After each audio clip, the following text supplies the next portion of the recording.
Jio news کی خصوصی transmission میں بات چیت کرتے ہوئے زیادہ تر سیاسی رہنماؤں نے کہا کہ امریکہ سے تعلقات میں پاکستان کا نقصان ہوا۔ شہری رحمان نے کہا کہ پاکستان کو اس سے فائدہ بھی ہوا۔ کئی رہنما صرف ٹی وی پر امریکہ کی مخالفت کرتے ہیں۔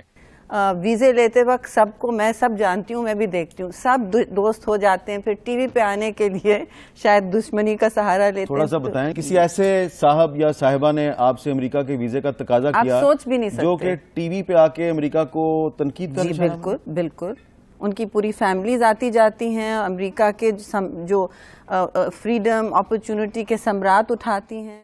تجزیہ کار ظفر ہلالی نے کہا کہ امریکہ کے فوجی ساز و سامان کی بدولت پاکستان کو سن 65 کی جنگ میں بہت مدد ملی۔ میں آپ کو 65 کی بات بتا رہا ہوں۔ فار ایگزامپل آپ کے پاس کوالٹیٹیولی ویپنز کی زبردست سپیریورٹی، اس لیے تو آپ ہندوستان کے ساتھ لڑنے کے لیے میدان میں اترے، نہیں تو نمبرز پہ تو اور وہ سارے ویپن امریکہ سے لیے ہوئے، سب امریکن سے آئے ہوئے تھے، ایوری تھنگ، وہ F-104 سے لے کے پیٹرن ٹینک سے لے کے۔ اب ان کی دوستی نے آپ کو ایک قسم کا موقع دیا، آپ نہیں فائدہ اٹھا سکے، وہ الگ بات ہے۔ تجزیہ کار شہزاد چودھری نے کہا کہ امریکہ سے تعلقات کی بنیاد خود قائد اعظم نے ڈالی تھی۔ سب سے پہلا اعلان امریکہ کے ساتھ تعلقات کا قائد اعظم رحمۃ اللہ علیہ نے کیا تھا۔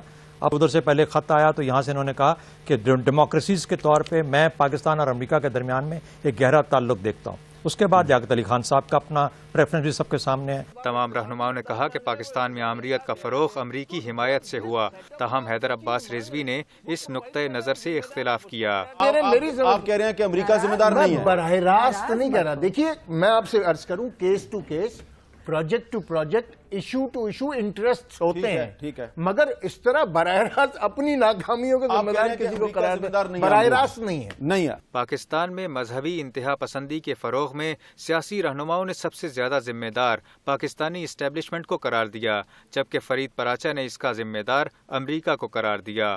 میں یہ سمجھتا ہوں کہ اس کے پیچھے امریکہ پہلے نمبر پہ، پھر اس کے بعد یہاں کی ہماری اسٹیبلشمنٹ کے کبھی کوئی ٹرینڈ ہوتے ہیں، کبھی کوئی ٹرینڈ ہوتے ہیں۔ جبکہ کچھ رہنماؤں کا کہنا تھا کہ مذہبی انتہا پسندی میں امریکہ اور مذہبی جماعتیں بھی ذمہ دار ہیں۔ تینوں پارٹنر تھے، ضرورت امریکہ کی تھی، جس کی ضرورت ہے ہم ان کے ٹول بنے، علماء سو اور اسٹیبلشمنٹ۔ جے یو آئی کے رہنما نے کہا کہ پاک امریکہ تعلقات برابری کی بنیاد پر نہیں۔ امریکہ کے ساتھ جو ہمارے تعلقات رہے ہیں وہ دوستانہ نہیں بلکہ غلامانہ رہے ہیں۔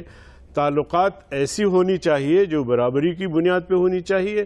امریکہ ڈرون حملے بند کرے گا یا نہیں، اس معاملے پر رائے منقسم نظر آئی۔ انٹرنیشنل پریشر اتنا بڑھ چکا ہے اور اس کی پبلک ریلیشن شپ کے اعتبار سے ملالہ نے بھی وہاں پہ جا کر کہا اور بہت اس کو پبلک پذیرائی ملی۔ میں سمجھتا ہوں انٹرنیشنل پریشر بڑھائے، امریکہ کو روکنے پڑیں گے۔